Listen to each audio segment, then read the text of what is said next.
I'm going to be joined by Jaime Ronderos of MyLifeMyDoc when we come back. Don't go anywhere. Dr. Ronderos is an anesthesiologist. He's practicing in the Dallas-Fort Worth Metroplex, and we talk Obamacare with one of those doctors who's opposing it. It's like 95% of them. We come back to the Hugh Hewitt Show. 44 minutes after the hour, America. It's Hugh Hewitt. I was flying back from Washington, D.C. 2 weeks ago, sitting next to by chance, my old friend Mary Spaeth, one of the great public relations wizards in the United States. And we were talking about doctors upset with health care, and she had just been in the company of Dr. Jaime Ronderos, who is one of the leaders of MyLifeMyDoc.org. Dr. Ronderos joins me now. He's an anesthesiologist in the Dallas-Fort Worth Metroplex. Dr. Ronderos, welcome to the program. Hey, Hugh. Thank you for having me on the show. Great to have you. Tell me about MyLifeMyDoc. What's it do, and why does it exist? Well, MyLifeMyDoc is a group of physicians that felt that the patient had been left out of the equation when it came to what's going on in Washington, and we wanted to make a strong voice, a vital voice, talking about some of the critical issues that are affecting us right now. Now, when I have had anesthesiologists on this program before, and I've had a number of them call in, they inform me that their Medicare reimbursement is the lowest of any of the specialists, and that they will leave the field in droves if Obamacare passes, driving up the costs and the scarcity of all surgical procedures. Do you agree with that assessment, Dr. Ronderos? I think that that's absolutely true, Hugh, but we're talking about things that go way beyond just the anesthesiologist, but certainly anesthesia would just be decimated if things remained the same for our payment reimbursement. What's the worst part about Obamacare? Well, first of all, let me say that I'm against a lot of the parts of it, but I'm not totally against it. I think they got some good points in there, but the worst parts of it have to do with the fact that they're going to do away with specialty medicine. Not just anesthesiology. Anesthesiology is certainly critical, and with the way that they would treat anesthesia, it would be very hard for you to get any of your surgical treatments, your brain surgery, your heart surgery, that sort of thing. But they want to redistribute the residency slots so that more and more people are going into primary care.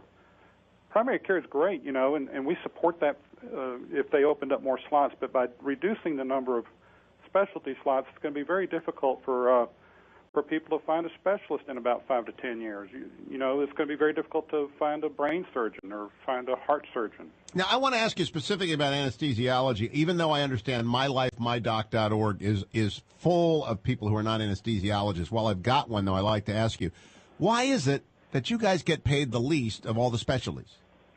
Well, that goes back to some studies that were done back in the late 80s, early 90s, where they were trying to assess the best way to change the Medicare payment system.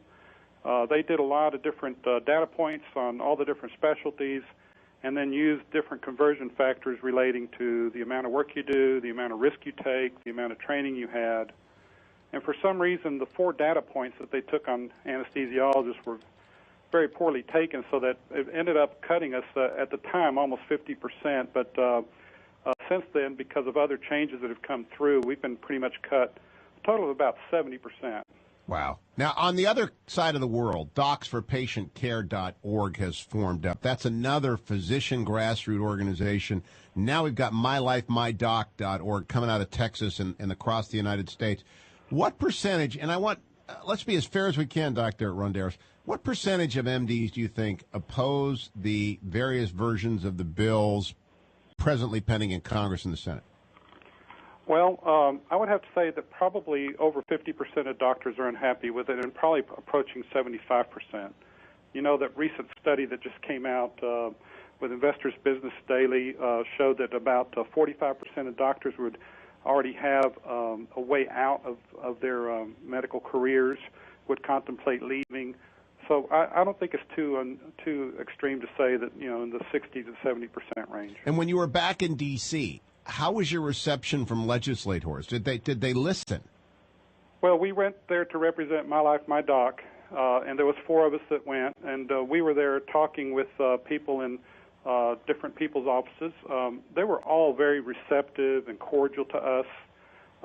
Certainly, the people that were on the House side seemed to be somewhat frustrated and exhibited signs of pressure.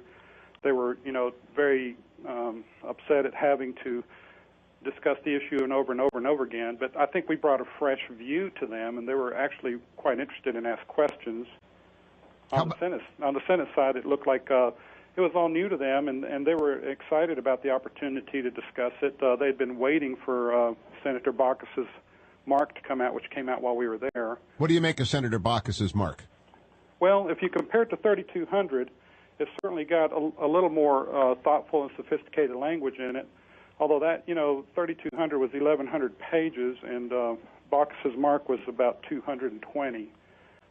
So certainly the devil is in the detail, but we've been looking at it at MyLifeMyDoc and trying to figure out how it's going to affect patient care, their access to care, the quality of the care they're going to get, and whether or not, the safety net hospitals will still be able to function.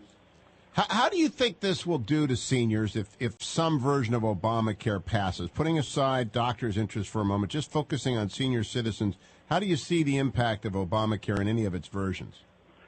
Well, Hugh, you know that as you get older, you need more services. And most people would agree that whereas a primary care doctor is very important to coordinate the services and maybe make the preliminary diagnostics, a lot of our seniors are going to need care from specialists for their complex situations. There's patients that are going to have complex lung or heart disease. Maybe they've got a type of cancer. And I would say that ever since the last 50 years, the reason that we've gotten so much better in medicine is because we specialized. And in terms of the overall impact of the quality of medical care in the United States if Obamacare passes, Doctor? I think within 10 or 15 years, we would see a drastic reduction in access to specialists. So you're going to be rolling the clock back to 1965 to where you go back to your family doctor and ask him to give you chemotherapy for your cancer, or try to have your family doctor help you out with your complex heart disease or your complex lung disease. And I'm not trying to knock family doctors, please, Hugh. I think they're very, very important in the big scheme of things. It's just that the way things are laid out right now, they would like to basically take away specialty training to try to open up more primary care training. Dr. Jaime Ronderos of MyLifeMyDoc.org. I appreciate your time a lot. My best to Mary Spaeth as well. MyLifeMyDoc.org. Thank you, Dr. Ronderos. I'm coming back, America. Your phone calls 1-800-520-1234. Every single doctor I talk to, with one exception, who you've heard, Irwin's been on, Red Leonard's been on the program a few times from the left, they all oppose this. That should tell you a lot, America. You should be very, very afraid of Obamacare. I'll be right back on The Hugh Hewitt Show.